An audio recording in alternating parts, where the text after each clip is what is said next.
Iwasan ang paninigarilyo. Noong Biyernes, Mayo 31 ay ginunita ang World No Tobacco Day.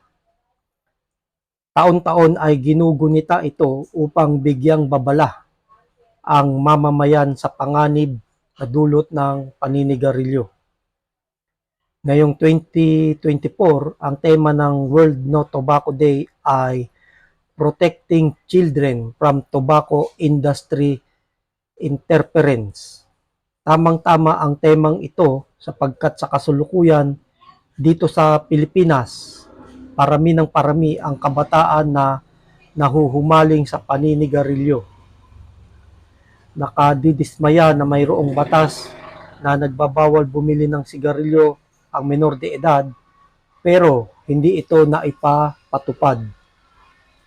Maraming tindahan pa rin ang lantarang nagbebenta ng sigarilyo sa mga kabataan. Nakadidismaya rin na hinayaang maging batas ang vape law na sa kasalukuyan ay kinahuhumalingan ng mga kabataan.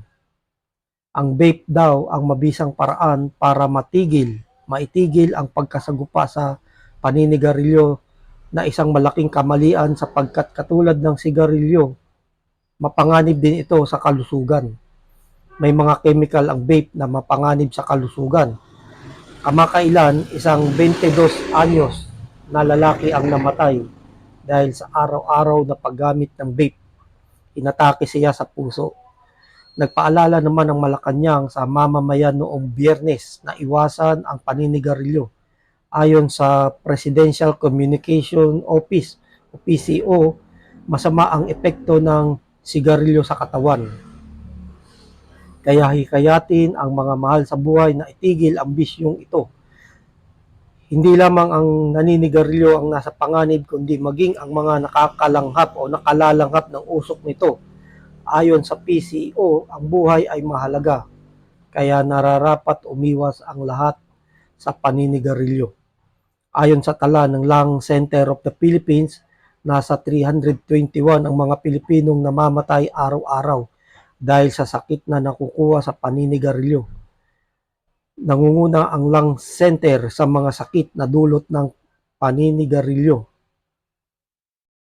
o lung cancer ang nangunguna sa mga sakit na dulot ng paninigarilyo. Mas marami ang namamatay sa lung cancer kaysa sa breast cancer.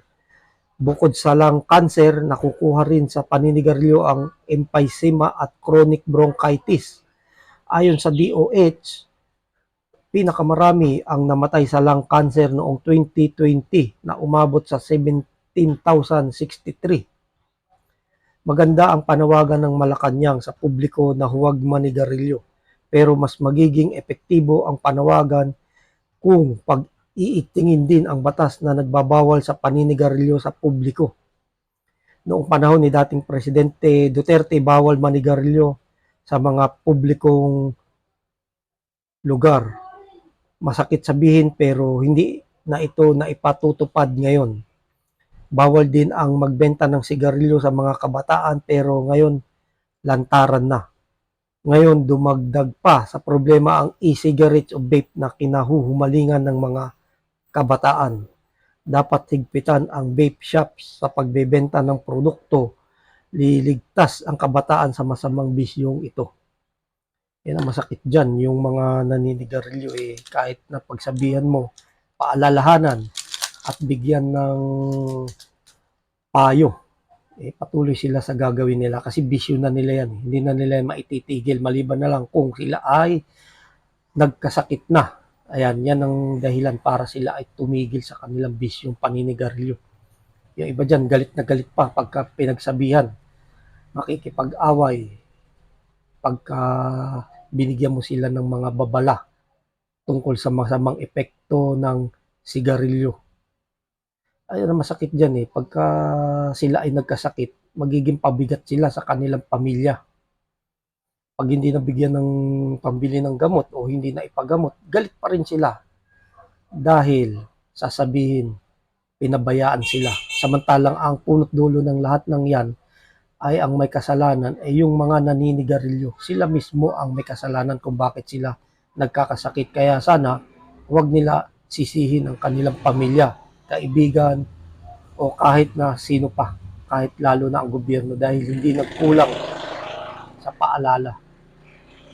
Kaya ang dapat na tanggalin kung seryoso ang gobyerno na mapalakas ang kampanya sa paninigarilyo na at maiwasan, hayaan nyo, alisin nyo lahat ng mga bisyo na yan, sigarilyo. Huwag nyong hayaan na may nagtitinda niyan kahit saan tindahan, supermarket. Tanggalin nyo lahat yan para maiwasan